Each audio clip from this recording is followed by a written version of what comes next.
जो ओआईसी के अंदर यूएई की जो सेइंग है उसके अंदर आप देखें, आज उनकी एक और स्टेटमेंट आई है कि अगर पैलेस्टाइन में फलस्तीनियों ने हमले ना रोके, रॉकेट अटैक हमास ना रोके, तो हमने जो डेवलपमेंट करनी थी पैलेस्तीन में, उन्होंने कोई पावर स्टेशन लगा था, उसके पैसे हम रोक देंगे।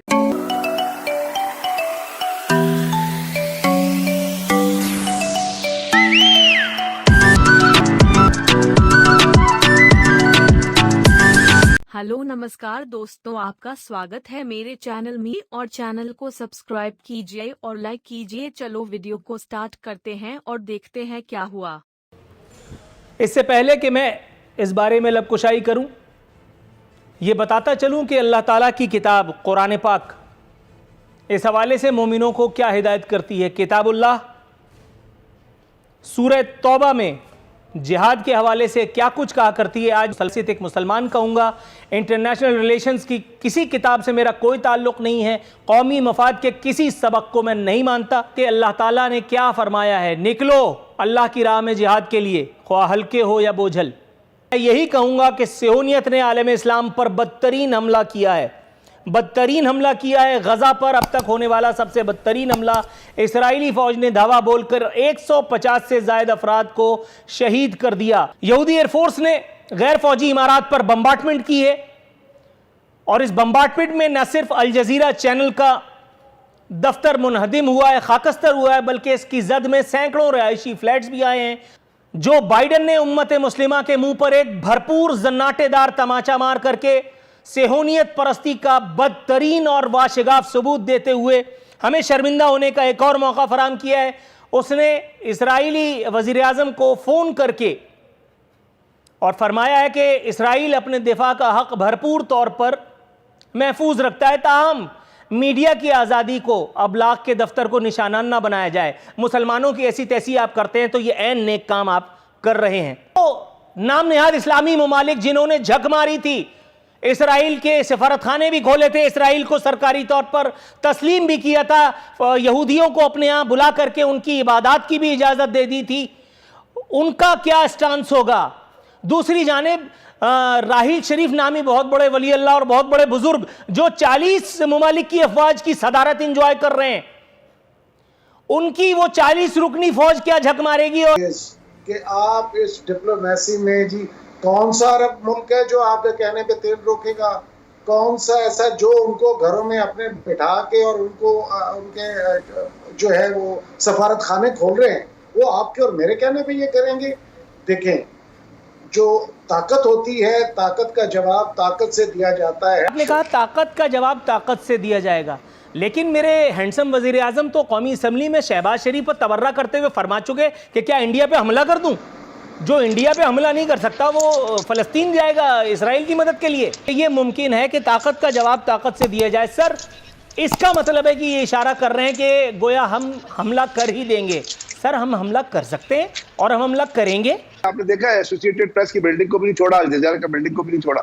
जरूरी है कि पाकिस्तान का रोल और वो लोग जो इसराइल की नर्व हुए उनका रोल देखना बड़ा जरूरी है। तो याद है कि यूनाइटेड अरब एमिरेट्स ने ओआईसी की जो लास्ट ईयर कॉन्फ्रेंस हो रही थी, यहाँ पे पाकिस्तान ने एक बिल पेश किया था कि जो इंडियन फोर्सेस लिंचिंग कर रही है कश्मीर में, वहाँ पे ह्यूमन राइट्स वायलेशन हो रही है, तो उसको इन्वेस्टिगेट किया जाए। तो उसको तबाह बर्बाद किसने किया था, उसको खत्म किसने कराया था, वो यूएई था। जो ओआईसी के अंदर यूएई की जो सेइंग है उसके अंदर आप देखें, आज उनकी एक और स्टेटमेंट आई है कि अगर पैलेस्टाइन में फलस्तीनियों ने हमले ना रोके, रॉकेट अटैक हमास ना रोके, तो हमने जो डेवलपमेंट करनी थी पैलेस्तीन में, उन्होंने कोई पावर स्टेशन लगा था, उसके पैसे हम रोक देंगे। रिस्पांस तो इस तरह दिया जा रहा है कि 5 दिन हो गए पैलेस्टाइन के ऊपर हमला हो रहा है और वहां पे लोगों को मारा जा रहा है, और आज ओआईसी का इजलास या संडे को ओआईसी का इजलास कॉल किया गया। ओआईसी का बिहेवियर जो कश्मीर के हिसाब से था, वो कश्मीर के हिसाब से कॉन्फ्रेंस हो रही थी, तो आपने इंडियन फॉरेन मिनिस्टर को इन्वाइट कर दिया। 6% उनकी जगह थी, 50% उनको दे दी, और अब बतदरीज ये सूरत हाल है कि 6% फ़लस्तीनियों के पास है, और अमेरिका उनकी हमायत में उठ के खड़ा हो गया जी। और फ्रांस ने तो यहाँ तक कह दिया कि इनके खिलाफ कारगिरी रिटेलिएट कर रहे हैं। ओआईसी में अगर लोग सिर्फ इतना कह देते हैं कि इसराइल के साथ ताल्लुकात में नज़रसानी करेंगे तो आज एक तूफान उठ खड़ा होता। देखिए, फसाद तो कोई अच्छी चीज़ नहीं है, जंगें अच्छी चीज़ नहीं है, लेकिन खौफ से बदतर तो कोई चीज़ नहीं है। ना आज़ादी फ़िक्र है अरब मुल्कों में, ना कोई फ्री प्रेस है, ना कोई अवामी उमंगों का एहतराम है, और सारी दौलत के अंबार के बावजूद ना कोई फ़ौज है। फ़ौज क्या है? जो असला है उसकी मेंटेनेंस नहीं कर सकते, वहाँ तो पाकिस्तानियों को जाके उस असले की मेंटेनेंस करनी पड़ती है। उठ के खड़े क्यों नहीं होते? ये क्या करारदादें हो रही हैं जी? इमरान खान ने मजम्मत कर दी, शाह महमूद ने मजम्मत कर दी। ओ भाई, कोई काम करो। ये खोखले लोग, आज अगर ये OIC में कह दिया जाता कि हम नजरसानी करेंगे सफारती ताल्लुकात पर, तो एक हंगामा खड़ा हो जाता। लेकिन आज सब लोग खामोश हैं।